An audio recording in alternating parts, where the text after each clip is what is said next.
बेटा कल कुछ काम की वजह से मैं लेक्चर पूरा नहीं कर पाया था, तो आज अपना कंटिन्यू करेंगे।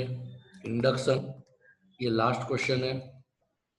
इंडक्शन में मैंने थोड़ा ही पढ़ाया था कल के। इंडक्शन का मतलब क्या होता है? वेलकमिंग प्रोसेस, यानी जब कोई बंदा बिजनेस में नया आता है तो उसको कंपनी के रूल्स, रेगुलेशन, कंडीशन, कंटेंट, काम करने का तरीका समझाना। शॉर्ट नोट में आ सकता है explain explain the step involve in induction program. कौन से इंडक्शन प्रोग्राम में स्टेप होते हैं? तो देखते हैं। द एचआर डिपार्टमेंट में इनिशिएट का मतलब शुरू करना। The following step while organizing induction program. Number 1, welcome to the organisation. सबसे पहले उसको खुशी देना कि आप हमारी संस्था में आए हो, उसके लिए। Explain about the company, company के बारे में समझाना क्या है। So the location and department when the new recruit will go work, उसको बताना कि आपको कौन से डिपार्टमेंट में कहाँ काम करना है, कैसे काम करना है। Give the company manual, company का पूरा शेड्यूल बता देना कि आपको कब आना है, कहाँ आना है, कैसे आना है, किससे मिलना है, किससे काम करना है। Provide detail about work group and extent of unionism with in the company, किसके साथ काम करना है, किसके साथ कम्युनिकेट करना है, हमारी कंपनी की यूनिटी कैसी है, किससे काम किया जाता है, वो बताना। गिव डिटेल अबाउट पे, बेनिफिट, हॉलीडे, लीव, कितना पगार मिलेगा आपको, कौन से बेनिफिट कंपनी की ओर से मिलेंगे, आपकी छुट्टियां कितनी होगी, रजा कब मिलेगी, लीव कितनी ले सकते हो, कितना पंक्चुअल होना चाहिए, कितना कैपेबल होना चाहिए, सब बताएगा। Explain about future training opportunity and career, अगर आप अच्छा काम करते हो, अच्छे से करते हो, तो फ्यूचर में आपको ट्रेनिंग के करके आगे कैसे लाएंगे, कंपनी में क्या होता है, सब कुछ बताया जाएगा। क्लेरिफाइंग द डाउट, अगर कोई न्यू रिक्रूट के दिमाग में कोई डाउट है, कोई प्रॉब्लम है, कोई क्वेश्चन है, तो उसके डाउट्स को क्लियर करेगा।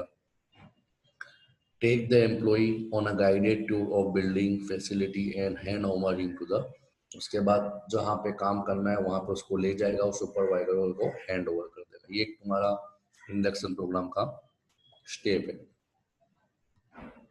देखो अब इसके कंटेंट में क्या आता है, और सब पढ़ लेना, अपने मन से ही लिख सकते हैं। ऑर्गेनाइजेशन में कंपनी की हिस्ट्री क्या है, कंपनी का प्रोडक्शन क्या है, कौन कंपनी के एग्जीक्यूटिव का नाम क्या है, उसका थोड़ा टाइटल का मतलब वो कौन से लेवल पे काम कर रहा है, कंपनी की पॉलिसी क्या है, एम्प्लॉय का टाइटल क्या है, डिसिप्लिन कैसे मेंटेन करनी है, हैंडबुक क्या है, कितने समय तक तू टेम्पररी तौर पे रहेगा, प्रोबेशन पीरियड ऊपर मैंने बताया था, सेफ्टी मेजर आपको कैसे रखने हैं, कौन से प्रोडक्ट और कौन सी सर्विसेज कंपनी प्रोवाइड करती है, ये ऑर्गेनाइजेशन के बारे में समझाना। एम्प्लॉय को क्या क्या बेनिफिट है, तुझे पगार कितना मिलेगा, दिन का पगार होगा तो डेली कैसा मिलेगा, रजा कब है, कितने कलाक के बाद आपको ब्रेक मिलेगा, कैसे कैसे ब्रेक मिलेगा, काउंसलिंग कैसे करनी है, ट्रेनिंग कहाँ पे लेना है, आपका मेडिकल बेनिफिट क्या है, रिटायरमेंट के बाद बेनिफिट क्या मिलेगा आपको, कौन से जात का इंश्योरेंस निकाला जाता है, आपको कौन लेना आएगा, बेनिफिट बोलते हैं, ये सब बताएगा। उसके बाद आता है इंट्रोडक्शन में, उसका सुपरवाइजर के साथ, उसको जो वर्कर के साथ करना है उसको ट्रेनर के साथ इंट्रोड्यूस करा देगा, ताकि उसको कोई प्रॉब्लम हो, ट्रेनिंग को कॉमन है, डायरेक्टली काम पे रखने के पहले ट्रेनिंग तो देनी पड़ेगी, तो ट्रेनिंग कैसे देनी है, क्या काम करना है, कैसे करना है, वो सब कुछ बता देगा। ये हुई एम्प्लॉय के बाद इंट्रोडक्शन। उसके बाद आता है जॉब ड्यूटी, यानी उसका लोकेशन कहाँ है काम का, उसका काम क्या होगा, कौन से सेफ्टी नीड लेने पड़ेंगे, उसके जॉब के ऑब्जेक्टिव क्या है, उसका लोगों के साथ रिलेशनशिप क्या होगा। इजी आंसर है, पढ़ लोगे तो समझ में आ जाएगा। ये 2 पॉइंट में डिटेल में जाता हूँ, ओके, पॉइंट में नहीं है, एक्सप्लेन करना है। सोशलाइजेशन, सोशलाइजेशन का मतलब सिंपल लैंग्वेज में कि जब नया बंदा कोई बिजनेस में आता है तो उसको कंपनी के वैल्यू, कंपनी के रूल्स, कंपनी के रेगुलेशन, कंपनी की पॉलिसी के साथ सोशलाइज होना पड़ेगा, समझना पड़ेगा। देखो देखते हैं। Socialization is a process through which new recruit begin to understand and accept the value, norm, and benefit held by the other. HR department representative help new recruiter to internalise the way thing in done, यानी बताएगा कि कैसे काम तुझे करना है। और orientation help the newcomer to interact freely with the employee working at various level and learn behavior that are acceptable। ना और ये चीज उसको orientation करोगे, उसको तुम सबके साथ इंट्रोड्यूस करोगे तो फ्री हो जाएगा कि किससे इंटरेक्ट करना है, बिजनेस का बिहेवियर कैसा है वो सीखेगा, काम कैसे किया जाता है वो सीखेगा, कैसे कम्युनिकेट करना है वो सीखेगा, तो उसका सोशलाइजेशन हो जाएगा। Through such formal and informal interaction newcomer become to understand how company is running, who hold the power, who does not, किसके पास पावर है किसके पास नहीं है, कौन पॉलिटिकली एक्टिव है, हाउ टू बिहेव, कैसे काम करना है, कंपनी उससे क्या एक्सपेक्ट करती है, वो कंपनी से क्या एक्सपेक्ट करता है, कंपनी उससे क्या काम करवाना चाहती है, वो कितना काम करता है, वो सब कुछ शॉर्ट में समझ जाएगा। क्लियर? कुछ इतना डिफिकल्ट आंसर नहीं लगता मुझे। फॉलो अप, फॉलो अप का मतलब क्या होता है? Despite the best effort of supervisor, certain dark area are still remain in the orientation program. New hire may not understood certain thing। ऐसा जरूरी नहीं कि नया बंदा आएगा तो सब कुछ समझ में जाएगा। हो सकता है कुछ चीज उसके समझ के बाहर की हो, कुछ चीज उसको समझ में ना आती हो, या तो कैसी चीजें जो ध्यान में ना ली गई हो। तो ओरिएंटेशन जरूरी, जिसको अपन आगे पढ़ा था, प्रोबेशन पीरियड भी पढ़ा था। The supervisor, while covering a large ground, may have ignored certain important matters. To overcome the communication gap, it is better to use supervisory checklist and find out all the aspects have been covered। और हो सकता है इंसान गलती हो सकती है, तो वही बताया कि फॉलो अप के अंदर क्या वो जो लिस्ट है वो सब देखिएगा कि हाँ भाई जो जो बताना जैसा था हमने हर चीज बताई कि नहीं, कुछ रह तो नहीं गया, कुछ छूट तो नहीं गया। क्योंकि अगर छोटी से छोटी चीज भी बताना रहेगा तो हो सकता है इट में क्रिएट टू सम एक्सीडेंट और सम नेगेटिव इफेक्ट। तो follow up meeting could be held at a fix interval से आफ्टर 3 और 6 month on a face to face basis.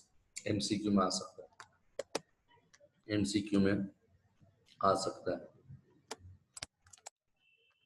On a face to face. The purpose of such follow-up is to offer guidance to employee on various general job matter without leaving anything to chance। यानी ये चीज ऐसी है follow-up लेने से कि अगर वो भूल जाएगा, कुछ रह जाता है, कुछ गाइड जो लेना हो, कुछ प्रॉब्लम हो, कोई कंडीशन हो, वो आसानी से बता देगा। To improve orientation, the company should make a way to get this kind of feedback through round table discussion with new hire after the first year on the job। Generally follow-up हर साल नहीं लिया जाता, induction के अंदर follow up 6 महीने के अंदर ले लिया जाएगा। यहाँ पे 1 साल लिखा है, यानी अप टू 1 साल, ताकि वो एम्प्लॉय कंपनी के साथ लंबे समय से जुड़ चुका है तो उसको सब कुछ अब पता होना चाहिए, उसको उसके मुताबिक काम करना चाहिए। क्लियर? यहाँ पे अपना समझो cost account unit 1 hour, income tax unit 1 hour, HRM unit 2 hour, POM unit 1 का आधा यूनिट आवर हो गया। क्लियर? अब मैं आज दोपहर में टाइम मिलता है तो मैं एक एक्स्ट्रा लेक्चर ले लूँगा। आज थोड़ा तबीयत फीलिंग वेल नहीं हूँ, इसलिए मेरा थोड़ा कम्युनिकेशन भी थोड़ा फास्ट गया है। आज का लेक्चर मैंने थोड़ा स्पीड में लिया है तो प्लीज़ कोऑपरेट यार, थक चुका हूँ मैं ऑनलाइन पढ़ा पढ़ा के। होप जल्द हम लोग मिलेंगे, और एक दो दिन में मैं कोई ग्रुप मीटिंग भी करने वाला हूँ जूम पे ऑनलाइन। मोस्ट प्रोबेबली संडे का प्लानिंग कर रहा हूँ। सब लोगों से मैं गुजारिश करता हूँ कि मैं ईमेल आईडी पासवर्ड भेजूंगा जूम पे, आप ऑनलाइन आओ तो एक बार जरा अपने बैठ के बात करें कैसे करना है कैसे नहीं। और खास बोल के ये बॉयज़ के लिए, अभी भी 60% बॉयज़ अपना मटेरियल लेने नहीं है। आई श्योरली से देम आपको तकलीफ पड़ जाएगी, क्योंकि कॉलेज में जब ऑनलाइन लेक्चर चालू हो चुके हैं, मैंने आज 2 लेक्चर अटेंड भी किए कल 12 बजे। बहुत फांस जा रहा है, बहुत फांस जा रहा है। ऐसा ना हो कि 20 सितंबर बाद गवर्नमेंट खोलने की परमिशन दे, अक्टूबर में लोग इंटरनल एग्जाम अरेंज कर दे। उनके पास कैपेसिटी है पूरा करने की, पर तुम्हारे पास इतनी कैपेसिटी नहीं उतना फास्ट पूरा कर सको। समझ में आ रहा है मैं क्या बोल रहा हूँ? तो भाई मटेरियल ले जाओ, अपना इंस्टॉलमेंट जमा करा दो। बहुत टाइम हो चुका, लगभग मेरा 15-17 लेक्चर हो गए, इन शॉर्ट 1 महीने के ऊपर हो चुका है। अपने ही चला रहे, बाकी दूसरे जो क्लास चलने वालों ने सेकंड इंस्टॉलमेंट मंगा लिए। मैंने तो फर्स्ट इंस्टॉलमेंट भी 1500 का बोला है। जो बड़े बड़े क्लास है उन्होंने 3-4 हज़ार के फर्स्ट इंस्टॉलमेंट मांगे, सेकंड इंस्टॉलमेंट भी 3-4 हज़ार का मांग रहे। अब मैं इससे ज़्यादा कोऑपरेट नहीं कर सकता। आपको समझना है, फिर आपका रिजल्ट बिगड़ेगा। तो इसमें मेरी कोई प्रॉब्लम नहीं है। मेरे लास्ट 12 दिन हो गए, मटेरियल आ चुका है। अब आप लेने नहीं आते हो तो इसमें मेरी प्रॉब्लम नहीं है बेटा। 1500 बहुत बड़ी रकम नहीं है। मैंने दूसरे क्लासेस 3000 ने 5000 नहीं मांगे आपसे, ये 3000 दे जा, मटेरियल बेच देता हूँ। क्लियर? चलो, टाइम मिलेगा तो और एक लेक्चर ले लूँगा।